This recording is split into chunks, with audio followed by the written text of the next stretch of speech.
Hey guys, welcome back. Today, I wanted to go over my favorite diet in the diet series, the GAPS diet. Now, this diet is great from a perspective, right? It's been instrumental in helping me recover from three of my four autoimmune diseases. I really like this diet.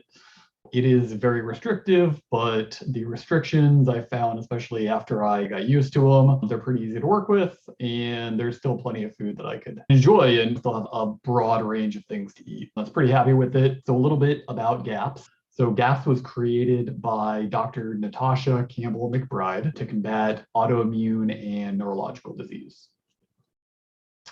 GAPS is an acronym, as I guess you surmised, as you probably surmised. So GAPS is an acronym for gut and psychology syndrome. Therefore, it's meant to help GI issues and neurological issues, which, as we're really finding out, are really stemming from the gut issues. And then those gut pathologies travel up the vagus nerve and affect the brain. They're really tied together pretty tightly. And yeah, so GAPS is very similar to SCD, the specific carb diet, and also like paleo, autoimmune paleo, those kind of diets, in that they are exclusion diets. You remove all processed food basically, and a lot of classes of foods like nightshades and food additives and stuff like that. So it's an exclusion diet because it excludes all of those foods. And then you get a nice list of foods you progress through in stages, and you increase in stage as your GI symptoms improve. You start on stage one.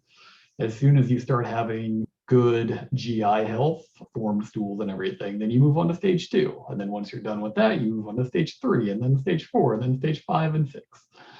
And then after stage six is the full and open GAPS diet, where you get a few additional foods to add. And it's great. What I've really found useful and helpful out of this is how they talked about cooking meats and how the different ways to cook meats actually affect how well you can digest them.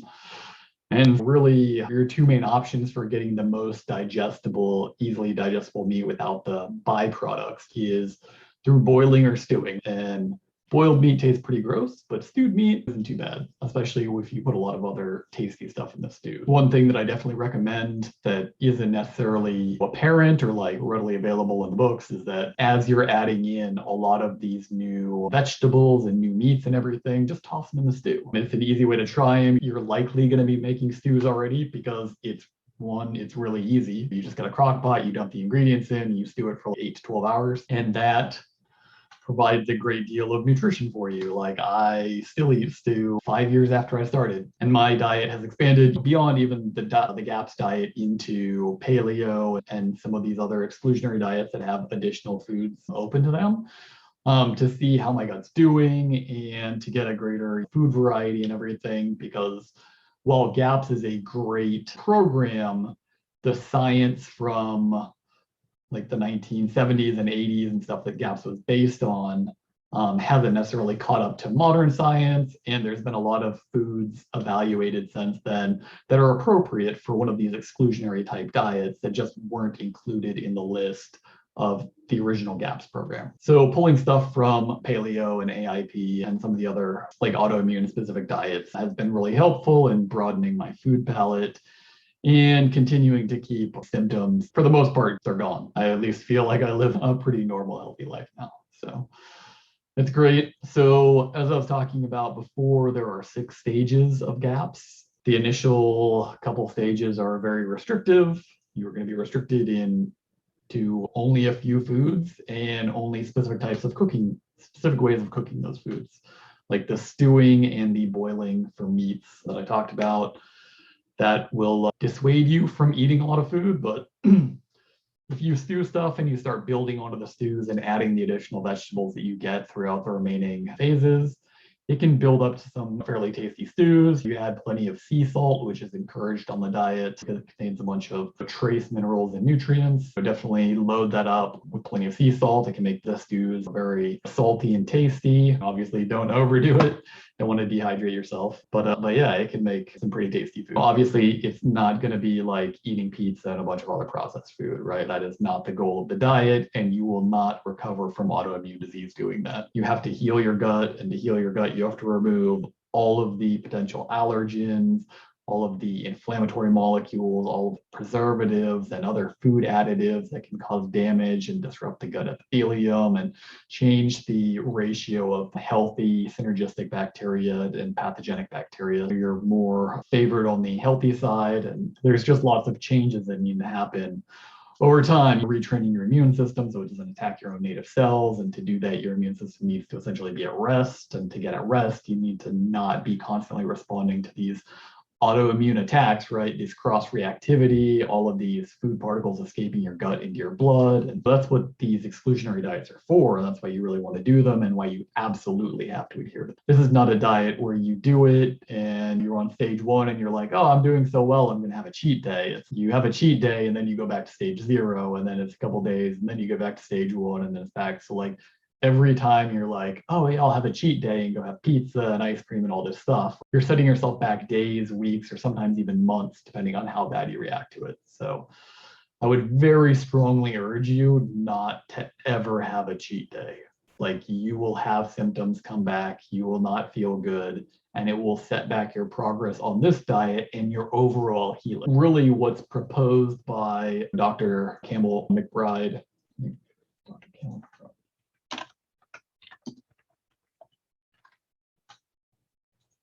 Yeah, really what's proposed for the healing time frame by Dr. McBride, Carol McBride, is like 6 to 24 months.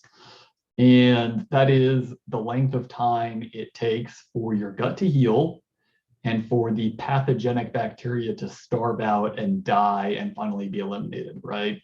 Because bacteria have a lot of defense mechanisms. And so if they don't detect available nutrients, like the stuff that they like to eat around them, they go into a spore state, like a dormant state, where they get coated either by a biofilm or like another protective coating, and it prevents our immune system from killing them off, and it prevents them from utilizing a lot of energy and nutrients and resources to stay alive. And a lot of these bacteria can survive a very long time in your body.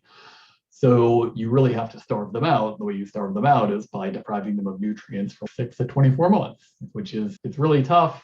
It is a very long period of time. But if you've had a true autoimmune disease, it's absolutely worth it. Like, I can say unequivocally that despite the daily doldrums, how tiring it can be to eat stewed meat over and over again, how much better you feel will overcome that day-to-day tedium of having to eat stew and having to eat a bunch of these other less flavorful foods. And there's still plenty of things you can do there to get more flavor out of your foods, but really the toughest part of this diet is how monotonous a lot of the foods are. And so that's why that discipline and that perseverance and that adherence to the diet and not having cheat days and everything is so critically important, right? Is every time you have a cheat day, you reset that clock basically on getting rid of that pathogenic bacteria.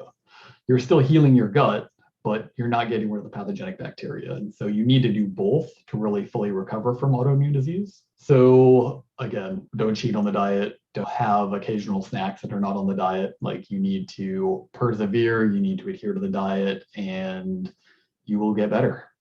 Like, as I said, I had 4 autoimmune diseases. Now I have 1, celiac disease, which isn't really supposed to go away. Though even on this diet and everything, my tolerance of gluten has increased dramatically. So I 100% believe in this diet. It is great for healing for anyone with autoimmune disease. And yeah. So the other part of the diet that I haven't talked about yet is all of the supplements and detox, right? So the detox is similar to a lot of other autoimmune diet. Similar to a lot of other autoimmune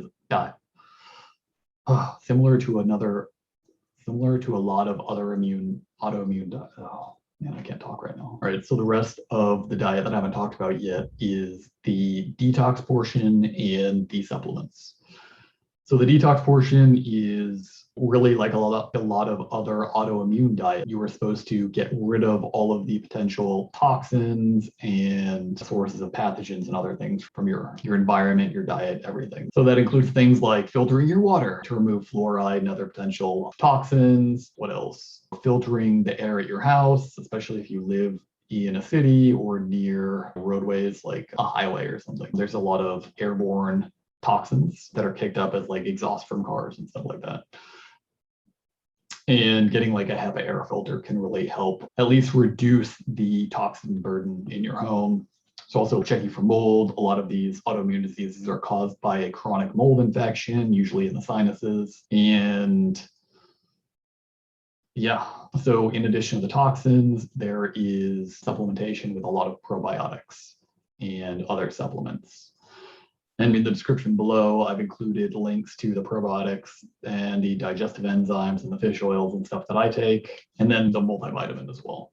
So it's really multivitamin, fish oil, probiotics, and digestive enzymes are 4 core supplements that you'll be taking on this diet. And they also help quite a bit. One caution that I would have is that with probiotics, they're not meant to be a permanent day-to-day thing as much as, or contrary to what the marketing and advertisers would have you believe, you should not be taking probiotics on a daily basis. And the reason why is that a lot of the probiotics, one, the probiotics are not bacteria that will colonize your gut.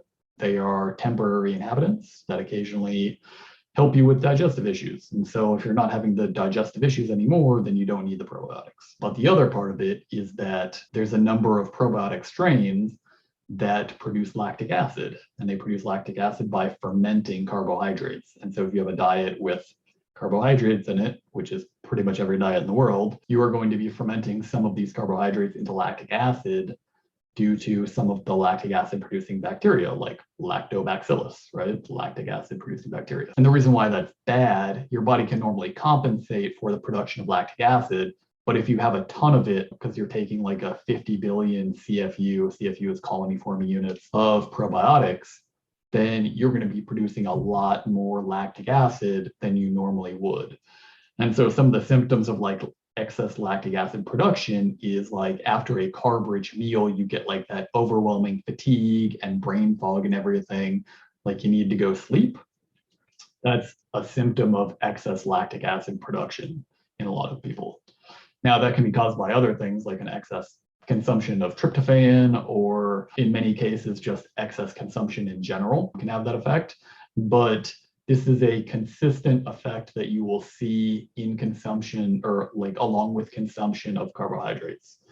And the only way you get rid of that is to cease the intake of the probiotic supplements.